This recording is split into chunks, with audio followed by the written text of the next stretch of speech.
Hi guys, PJ here with another short video on how to remove the radio, the factory fitted radio from a 2010 model Seat Altea. Now I'll keep this video as short as possible but cover the key points for you. You're going to need a few bits and bobs if you're going to put a new radio in this, an aftermarket radio. Those being a wiring harness adapter, we go for PC2754 here, made by Auto Leads. An aerial adapter with a little powered booster on it there, which is PC5137. And you're also going to need some removal tools to remove the trim, this little trim here. You're going to need something like a plastic scraper. Bojo tools are a good idea. Do not use a metal screwdriver, you will damage the trim. Without doubt, you will definitely damage it. Use a plastic scraper or order something like these off Amazon or eBay.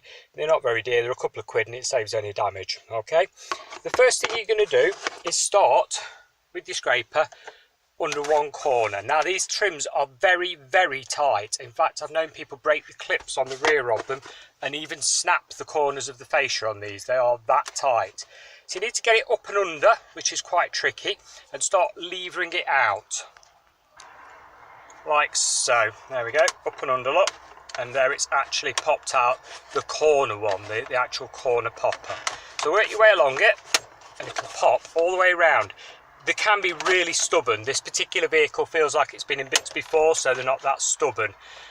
You know, sometimes you think the pressure is too much, but you've just got to work your way at it carefully, really. Like I say, you do not want to snap. The weakest part of it's here. This is where they normally fracture if they're going to go. So that's why I always start at that corner, so you're not pulling on that corner. Just keep it popped all the way around, and then you can normally just carefully, there we go, pop it off. And there you go, you've got little lugs, look, all the way around it, and they all pop into there. Now you'll notice the radio shape is a different shape to the radio you're going to be purchasing. Now you're either going to be purchasing a large double din, like that one, or a single din. If you're purchasing a double din, you're going to need a fitting kit, and the fitting kit is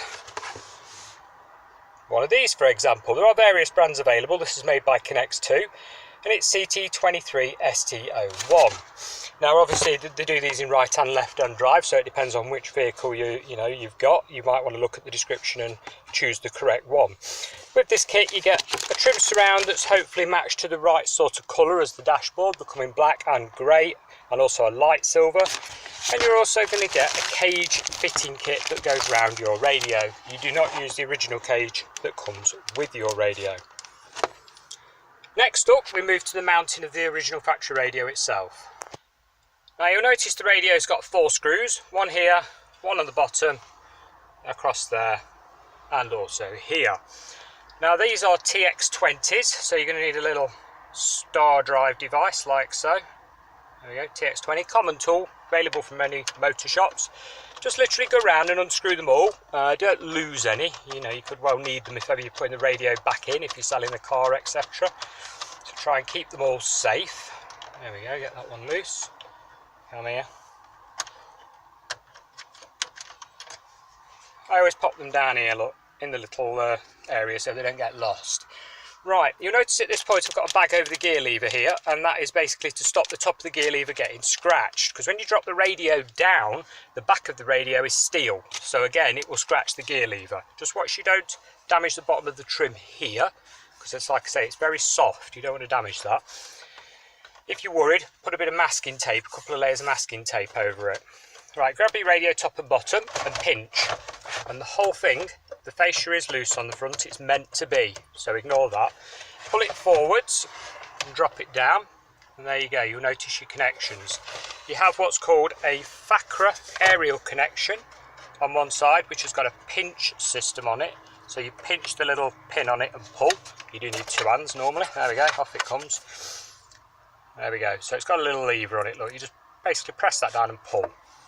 This side's got a like a lever on it as well. At the bottom there's a pinch it and rotate, yeah? So that's on like a rotating lever, look. Like that, pinch it and pull it out. And there we go. Put your radio safe to one side, because like I say, if you sell the car you might well want to put it back in again. And that is how you remove the radio from a Seat Altea. If you've got any questions at all, drop them in the comments below. And as always, I've got to point out, unfortunately, that if you're concerned about doing this in any way, you should seek professional advice. I am not liable for any damage to the vehicle or injury to yourself. Thank you very much for watching, and bye for now.